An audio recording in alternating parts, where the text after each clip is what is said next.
Well, here at 6:06, a live look over the nation's capital where the Senate remains at a standstill, unable to pass a short-term spending bill and end the shutdown that started a week ago. And now this morning, people will start to feel it, that impact, especially as more air traffic controllers start to call out sick. That's right. Our Dan Kennedy has been saying on top of how this shutdown will affect you. Yesterday, we know you were at the airport really specifically looking at TSA workers. And yeah, this morning you're looking at air traffic control. Right, because those TSA workers, air traffic controllers, they're both considered essential government employees, which means they're still going to work even though they're not collecting a paycheck as the shutdown enters day 7. Some of them now even starting to call out sick.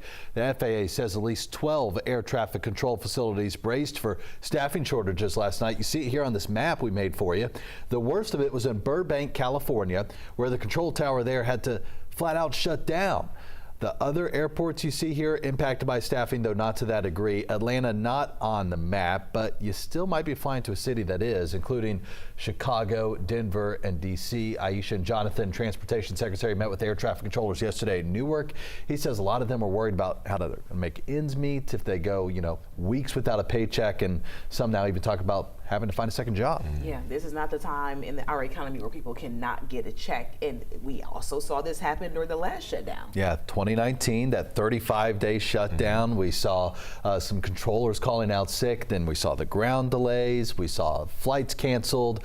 And then that kind of lit the fire under the lawmakers at that point. After 35 days, they got that deal done pretty quickly, although here we are 6 years later. It does not appear as if any deal currently in sight.